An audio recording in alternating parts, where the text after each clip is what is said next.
We have an official update from Timmy regarding the future of our version of Unite, and it looks quite promising as I'm joined today by CrisHeroes, going to be taking over to go with you guys through this blog post and also more, because they're also doing some more stuff to reporting. So Cola, if you're reading this, I hope you're going to get banned soon. If you ever do this again to me, I hope finally, So there might be some good news around. First, upcoming updates for Pokemon Unite. February 27 marks the anniversary of Pokemon Red and Green, the origin of the Pokemon series. This special day, known as Pokemon Day, serves as a way to show appreciation to all Pokemon fans. To celebrate, Pokemon Unite has prepared various updates and events. We hope you're excited for what's coming soon. We also like to share some details about upcoming updates. And that one is very important because this next thing right here is what might change our game forever, and finally we have confirmation. So, Pokemon Unite China pretty much, I don't know, I mean of course I can't read Mandarin, so Pokemon Unite Chinese was launched in mainland China last November, introducing several new features. These features will also be gradually rolled out in the global version of Pokemon Unite. We finally have 100% confirmation that we'll be getting features that they have that we don't have yet, and it will slowly, I hopefully bring the games as close as possible over this year. I assume that next year it's going to be almost a mirror to each other. I hope so, at least. That is what I hope for, because that's the only thing I think that can save Unite at this point, is that if we have a not shared version, but like as close as possible when it comes to game features. As a first step, the update Pokemon Day will introduce a new battle mode. This mode will offer a more complex battle system and a revamped wild Pokemon map and mechanics. We invite you to give it a try and share your feedback. If you don't know what that is, I think at this point we all know it's going to be the 500 game mode. First going to be as a quick play. So again, 500 game mode means first to 500 wins, straight up. And it's on remote stadium with much different mechanics. Zapdos is now pretty much a Rotom or a Regieleki. It's no longer, it zaps the goal and the goal is gone. It now behaves like a Rotom, like a Regieleki, and is going to walk towards a goal. And then you have to defeat it before it makes your goal zone, scoreable. Very straightforward. And let's talk about a few Chinese features that I think I would really like. If you guys have not checked out my new channel yet, CrisHeroes MOBA, I've been uploading auto chess games. I mean, I've also uploaded auto chess games to this. But there is this Pokemon auto chess TFT, if you ever played TFT, you know what I'm talking about, on the Chinese version, and I'm currently very addicted to it. I'm also going to be playing it all day today on stream. So if you're interested in this, make sure you come by on Twitch or check out my other YouTube channel. It is super, super fun. So the biggest thing that I love about the Chinese version is they actually have fun mini games. They have so many fun mini games, and they even have a mode for it, kind of like a semi-ranked mode where you can earn rewards for playing and just having a good time with a lot of different mini games. And the main one currently that's going on, which I think is going to be a permanent mode. They already have 2 balance patches for it, for the auto chess mode. Today's the second balance patch coming out. So they already patched it twice. So we can already see that Timmy wants to invest into the auto chess mode. Whenever that is coming to global, I have no idea. We have no idea, right? At the end, again, we get the 500 game mode that will be probably after this World Championship this year. I assume the 500 game mode will go into ranked and will become the main game mode. And then Thea Sky Runes might return at some point, maybe updated as well. I hope at least. I hope they don't just remove Thea Sky Runes forever. I hope they take a step back, maybe make it kind of similar to it, add some new features to it, and then bring it back eventually, and then maybe we have even 2 maps for ranked. That's still what I hope for. I really think Unite is a game that should have multiple ranked maps, and that you just play randomly whatever comes on. There's 3-4 maps in the map pool, and you go into ranked, and then you play one of those for randomly. And then again, I think, so what they're waiting for right now is, I don't think some of you know, but the Chinese version is only on phone, right? It doesn't exist on Switch, I'm pretty sure. It doesn't exist on Switch because the Switch pretty much can't handle this anyways. I'm even playing the auto chess game mode on Switch on a controller. Sounds kind of impossible.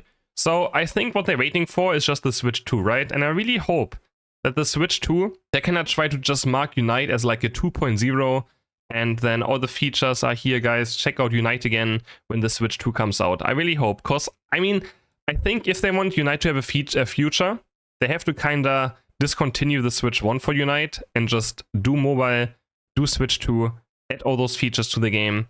And I think they just can't maybe do it on the Switch 1 to begin with. You will see. I have no idea. Maybe they can at least add some features to it. I even saw that the Switch 2 might have like a mouse feature, so it would actually fit the auto chess like quite well. And yeah, then we have actually more things. So all the things are super excited. They also have a open world where you can just run around and a lot of things. So, I mean, if you guys have seen me play the Chinese version, you will see they have a lot of more things than we have, and it just looks better in general too. They have a better energy system. I think the emblem system is not as bad, but there still are some other features as well that I don't like. For example, what I really dislike is you have to play a character like at least 10 times or something in like a normal game to unlock all the moves. And I think that's a terrible feature, for example. It's something I don't want to see. Like, you have to first play. I mean, I guess it's kind of nice, so then people don't just jump into ranked on your Pokemon. But I don't think you should be... I don't think you should unlock moves. I think every move and every upgrade... Oh yeah, also every move has an upgrade, a different upgrade you can choose before the game. That's also a feature from the Chinese version. I really like though, because it gives you more customization.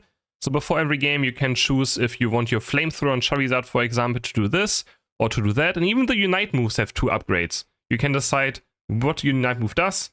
And on some it's like for Pikachu, for example, one is like, I think it does more damage to a single target, while the other one does what we have, where it hits multiple targets. So you can choose depending on who you're up against.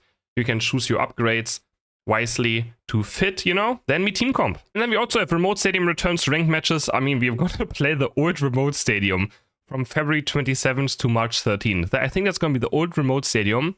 So we're going to have some Zapdos action back. I'm not sure if I like this too much. But honestly, at this point, I wouldn't even mind playing Remote Stadium one more time. Like, I haven't played it in a long time, so maybe it's a bit of a change. You know, Unite is a bit stale right now, so I wouldn't even mind to play some Remote Stadium. We're making more matchmaking adjustments, and then this one is the last one right here.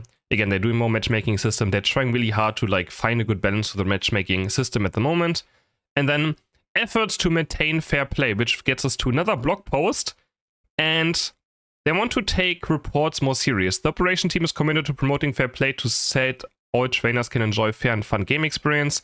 In the past, we've implemented the fair play point system as a detection feature for battle abandonment. To further improve the battle environment, we have been gradually strengthening penalties for inappropriate behavior. We're enhancing our monitoring of report histories and taking actions such as significant reduction in fair play points, restrictions on ranked match, and account suspensions for the following behaviors. Battle abandonment, intentionally seizing control or disrupting the match during the battle. Acts of benefiting the opponent team, intentionally getting knocked out or engaging in actions that create an advantage for the opposing team. I've had so many people already do this. Sometimes people just go to a white Pokemon and wait until the white Pokemon knocks them out as well. And here, Cola. Disrupted behavior towards teammates, hindering teammates' movements, intentionally blocking a goal attempt, or otherwise disrupting team coordination. I don't know how they're going to monitor this. I hope they somehow have a system for it, if they're saying this right here. Because then anyone who just plays Crustle, runs around, and voids their teams, hopefully gets their accounts permanently banned. Excessive use of quick chat, spamming quick chat excessively with the intent to annoy or disrupt teammates. I mean, we can always mute, but still, like, I agree. Offensive and inappropriate chat, sending messages or making statements that other trainers may find offensive. I mean, I think this already happened. There's always people who get banned for like 100 years and they're like, but I didn't do anything. I swear. And then they just like said something in a chat or said something in voice chat. So yeah, these behaviors not only ruin the experience for trainers. I mean, yeah, we all know. We all know this ruins the experience, right? Obviously. So I'm very excited. I think this is the last chance. You know that last year's Pokemon Day kind of killed Unite. That was the start of the end for now. After that, like everything went down because they just never, the promise that last year, right? They spent so much time on the Chinese version that we got nothing, right? We just pretty much only got one Pokemon every 2 months with no single update to the gameplay. I hope it's all worth it. I hope this, what they do this year, will make up for how much they killed Unite last year for us. And yeah, let me know in the comments if you're excited. I know I am. And hopefully we get to play a few more years of Unite with more updates. So, also what gives me hope is that they update more stuff, just saying, because the second ranked season in China has just started, and they've already made updates to the map again, just because of a new season starting. So I really hope that Timmy wakes up and takes this very serious, and we have a great game on our hands. See you guys in the next video.